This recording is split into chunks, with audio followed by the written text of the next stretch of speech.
Yuşumga salganda anam anam ne bitti destilen anam vay men kanda kılak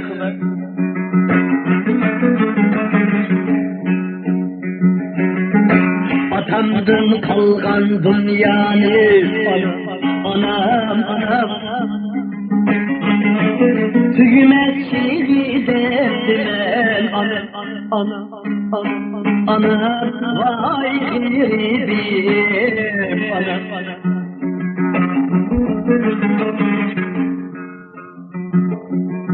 cinim iman kadirda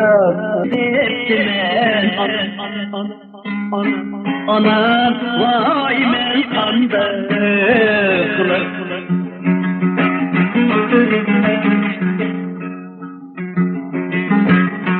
öz anamның barida anam kiygenlerim ak köynek anam vay esriyim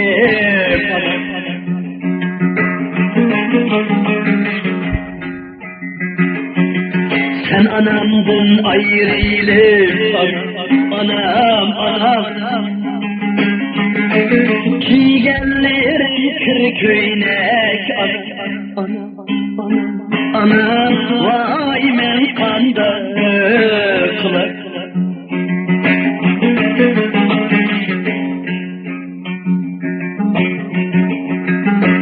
kız besleyi kilip kaptı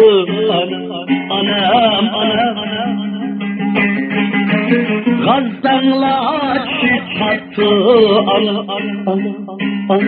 anam vay esriyim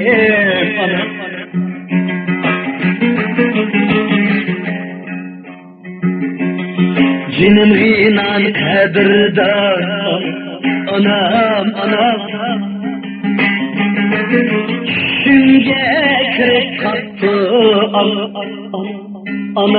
anam vay men kanda